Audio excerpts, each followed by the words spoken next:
Hello student, तो एक बार फिर से हमारे YouTube channel concept study circle में आपका स्वागत है। तो आज के वीडियो में हम न्यू चैप्टर स्टार्ट करने जा रहे हैं, जो चैप्टर होगा हमारा सरल परिपथ यानी सिंपल सर्किट। तो ये वीडियो जो है इस चैप्टर का फर्स्ट वीडियो होगा। तो सबसे पहले इस चैप्टर में हम बात कर लेते हैं विद्युत सेल का। क्या है विद्युत सेल? तो हम कहेंगे कि वैसा यंत्र जो रासायनिक ऊर्जा को विद्युत ऊर्जा में क्या कर देता है, परिवर्तन कर देता है, या फिर कहेंगे कि बदल देता है, उसे क्या कहेंगे, विद्युत सेल कहेंगे। यहाँ पे लिख दिया है कि वैसा यंत्र जो रासायनिक ऊर्जा को विद्युत ऊर्जा में बदल देता है क्या कहलाता है, विद्युत सेल कहलाता है। इसके बाद हम देखते हैं विद्युत वाहक बल। विद्युत वाहक बल को क्या कहेंगे, इलेक्ट्रोमोटिव फोर्स, या शॉर्ट में इसे हम EMF भी कह सकते हैं, इलेक्ट्रोमोटिव फोर्स। तो क्या होता है इलेक्ट्रोमोटिव फोर्स? यानी कि संपूर्ण परिपथ में एकांक आवेश के कारण, संपूर्ण परिपथ में एकांक आवेश के प्रवाह के कारण किए गए कार्य को क्या कहेंगे, विद्युत वाहक बल। यानी कोई परिपथ होगा और उस परिपथ में एकांक आवेश के प्रवाह के कारण जितना कार्य किया जाएगा उसी कार्य को हम क्या कहेंगे, विद्युत वाहक बल कहेंगे। और विद्युत वाहक बल को किससे सूचित किया जाता है, कैपिटल E से सूचित किया जाता है। It is denoted by capital E, यानी विद्युत वाहक बल को किससे सूचित करेंगे, कैपिटल E से सूचित करेंगे। अब यहाँ पर एक परिपथ को लिए हैं, तो मान लेते हैं यहाँ पर कि संपूर्ण परिपथ में, ये पूरा परिपथ में Q आवेश के प्रवाह के कारण कितना कार्य हो रहा है, W कार्य हो रहा है। इस परिपथ में Q आवेश के प्रवाह के कारण कितना कार्य किया जाता है, W कार्य किया जाता है। तो इसलिए हम कह सकते हैं कि इस परिपथ में एकांक आवेश के प्रवाह के कारण कार्य कितना होगा। तो एकांक आवेश के प्रवाह के कारण जो कार्य होगा वो W, और ये Q कहाँ आ जाएगा, बटा में। तो एकांक आवेश के प्रवाह के कारण कार्य कितना होगा, W/Q। तो क्या बोला गया यहाँ पर विद्युत वाहक बल में कि संपूर्ण परिपथ में एकांक आवेश के प्रवाह के कारण जो कार्य किया जाता है उसी को क्या कहेंगे, विद्युत वाहक बल। और यहाँ पर क्या आ रहा है कि संपूर्ण परिपथ में एकांक आवेश के प्रवाह के कारण कार्य हमें क्या मिला, W/Q। और विद्युत वाहक बल को किससे सूचित करते हैं, तो विद्युत वाहक बल को E से सूचित करते हैं, कैपिटल E से। और यहाँ पर क्या आ रहा है कि संपूर्ण परिपथ में एकांक आवेश के प्रवाह के कारण कार्य कितना है, W/Q। और इसी कार्य को हम क्या कहेंगे, विद्युत वाहक बल। यानी फार्मूला हमें क्या मिल जाएगा विद्युत वाहक बल का, E = W/Q। विद्युत वाहक बल का ऐसा ही मात्रक क्या होता है, यानी विद्युत वाहक बल का ऐसा ही मात्रक हम क्या कहेंगे, वोल्ट। यानी हम कह सकते हैं कि विद्युत वाहक बल जो है एक प्रकार का वोल्टेज है। अब हम देखते हैं टर्मिनल विभवांतर, यानी टर्मिनल पोटेंशियल डिफरेंस। तो यहाँ पे कहा जा रहा है कि किसी परिपथ में दो निश्चित बिंदुओं के बीच, किसी परिपथ में दो निश्चित बिंदुओं के बीच एकांक आवेश के प्रवाह के कारण जो कार्य किया जाता है उसे टर्मिनल विभवांतर कहते हैं। यानी किसी परिपथ में दो निश्चित बिंदुओं के बीच एकांक आवेश के प्रवाह के कारण, जैसे मैं यहाँ पर बिंदु A है और बिंदु B है, तो बिंदु A और बिंदु B के बीच जो एकांक आवेश का प्रवाह होगा उसी प्रवाह के कारण जो कार्य किया जाएगा उसे क्या कहेंगे, टर्मिनल विभवांतर कहते हैं। तो यहाँ पर एक परिपथ ले लिए हैं और परिपथ में यहाँ पर बिंदु A से B तक आवेश प्रवाहित होगा, इसके लिए टर्मिनल विभवांतर कितना आ गया, V1। और B और C के बीच का विभवांतर कितना है, V2। और बिंदु C और बिंदु D के बीच का जो विभवांतर है वो कितना है, V3। यानी हम कहेंगे कि A से B तक आवेश का जो प्रवाह होगा उसमें कितना कार्य किया जा रहा है, W1। और बिंदु B से C तक जो आवेश का प्रवाह होगा उसमें कितना कार्य हो रहा है, W2। और बिंदु C से D तक जो आवेश का प्रवाह होगा उसमें कितना कार्य हो रहा है, W3। और इसका विभवांतर क्रमशः कितना है, V1, V2 और V3 है। यहाँ पे लिखे कि यदि परिपथ के विभिन्न भागों में खपत होने वाली ऊर्जाएं क्रमशः, जैसे इस भाग में कितना खपत हो रहा है ऊर्जा, तो W1 हो रहा है। इस भाग में कितना हो रहा है ऊर्जा का खपत, W2। और इस भाग में कितना ऊर्जा का खपत हो रहा है, W3। यानी विभिन्न भागों में खपत होने वाली ऊर्जा क्रमशः कितना है, W1, W2 और कितना है, W3 है। तो परिपथ में Q आवेश को प्रवाहित करने पर, यानी पूरा परिपथ में Q आवेश को प्रवाहित करने पर कुल कार्य कितना होगा। तो कुल कार्य को हम किससे लिखेंगे, W से लिखेंगे। तो W बराबर क्या हो जाएगा, W1 + W2 प्लस कितना, W3। इसको फर्स्ट मान सकते हैं ना, अभी मानेंगे कोई प्रॉब्लम नहीं है। अब इसके बाद देखेंगे यहाँ पे इसका टर्मिनल विभवांतर क्या होगा। इसका टर्मिनल विभवांतर बिंदु A और B के बीच का टर्मिनल विभवांतर, तो लिखेंगे चूँकि V1 बराबर, तो विभवांतर का फॉर्मूला क्या है, V = W/Q। तो V1 बराबर क्या हो जाएगा, V1 बराबर क्या लिखेंगे, W/Q लिखेंगे। उसी प्रकार से इसका टर्मिनल विभवांतर B और C के बीच का, B और C के बीच का विभवांतर कितना हो जाएगा, V2। तो लिखेंगे V2 बराबर W/ कितना हो जाएगा, V2 बराबर W2 लिखेंगे और बटा में कितना, Q। और इसी प्रकार से V3 क्या हो जाएगा, तो V3 हो जाएगा W3/Q। यानी इसका विभवांतर V1 तो इसमें कार्य कितना हो रहा है, ए से बी तक आवेश प्रवाह होने में कार्य कितना हो रहा है, W1। तो क्या लिखेंगे, V1 बराबर W1/Q। और बी से सी तक आवेश प्रवाह होने में कार्य कितना हो रहा है, W2। तो इसका विभवांतर V2 बराबर क्या लिखेंगे, W2/Q। और इसके लिए इसमें आवेश का प्रवाह होने में जो कार्य हो रहा है वो कितना हो रहा है, W3। तो इसका विभवांतर कितना हो गया, V3 बराबर W3/Q। इसलिए यहाँ से कार्य 1 यानी बिंदु ए से बी तक आवेश के प्रवाह में कितना कार्य हो रहा है, तो W1 कार्य हो रहा है। तो कार्य 1 क्या हो जाएगा यहाँ पर, V1 इंटू Q। और कार्य 2 जो है वो कितना हो जाएगा, ये हो जाएगा V2, कार्य 2 V2 इंटू Q। और कार्य 3 जो है वो कितना हो जाएगा, तो V3 इंटू Q।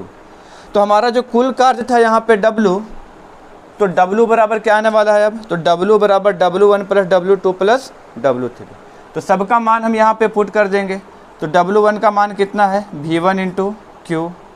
W2 का मान कितना है, V2 इंटू Q। और W3 का मान कितना है, V3 इंटू Q। तो ये कार्य हमें कितना मिल जाएगा, W बराबर, इसमें हम कॉमन कर लेते हैं Q को, तो हो जाएगा इसमें क्या बचेगा, V1। सभी जगह से Q को कॉमन कर लिए तो इसमें V1 V2 और क्या बचा, V3। V1 plus V2 plus V3। अब क्या करेंगे, हम W के जगह पे W को रखेंगे, Q को जब इधर लाएंगे तो Q कहाँ आ जाएगा, बट्टा में आ जाएगा। और इधर क्या बच जाएगा, V1 plus V2 plus V3। और W/Q क्या हो जाएगा, किसी परिपथ में एकांक आवेश के प्रवाह के कारण जो कार्य होता है उसी कार्य को हम क्या कहते हैं, विद्युत वाहक बल कहते हैं। तो W/Q को हम कह सकते हैं कि ये विद्युत वाहक बल है। और विद्युत वाहक बल को किससे सूचित करते हैं, E से। तो E बराबर क्या मिल गया, V1 plus V2 plus V3। तो यहाँ से हम कह सकते हैं कि किसी परिपथ का कुल विद्युत वाहक बल, किसी परिपथ का कुल विद्युत वाहक बल उसके टर्मिनल विभवांतर के योग के क्या होता है, बराबर होता है। ये V1 V2 V3 क्या, ये सब विभवांतर है। ये V1 जो है इस टर्मिनल के लिए, V2 इस टर्मिनल के लिए और V3 इस टर्मिनल के लिए। यानी AB जो टर्मिनल बन रहा है इसके लिए विभवांतर V1, BC के लिए V2 और CD के लिए कितना, V3। तो ये सब क्या है, टर्मिनल विभवांतर है। और इसके योग के बराबर क्या होता है, परिपथ का कुल विद्युत वाहक बल। यानी परिपथ का कुल विद्युत वाहक बल उसके टर्मिनल विभवांतर के योग के क्या होता है, बराबर होता है। तो हम लिख सकते हैं यहाँ पर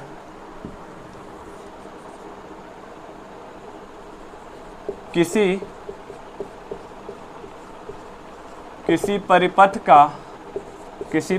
का कुल विद्युत वाहक बल उसके टर्मिनल विभवांतर के, उसके टर्मिनल विभवांतर के योग के क्या होता है, बराबर होता है। अब देखते हैं सेल का आंतरिक प्रतिरोध यानी इंटरनल रेजिस्टेंस ऑफ सेल का आंतरिक प्रतिरोध। तो क्या होता है, वैद्युत अपघट्ट की क्रिया में उत्पन्न प्रतिरोध को क्या कहते हैं, आंतरिक प्रतिरोध। यानी विद्युत अपघटन की क्रिया में जो प्रतिरोध उत्पन्न होगा उस प्रतिरोध को क्या कहेंगे, आंतरिक प्रतिरोध। और इसे किससे सूचित करते हैं, तो स्मॉल r से सूचित करते हैं। अब बोर्ड एग्जाम में यहाँ पे क्वेश्चन आ सकता है कि सेल का जो आंतरिक प्रतिरोध है वो किन बातों पे निर्भर करता है।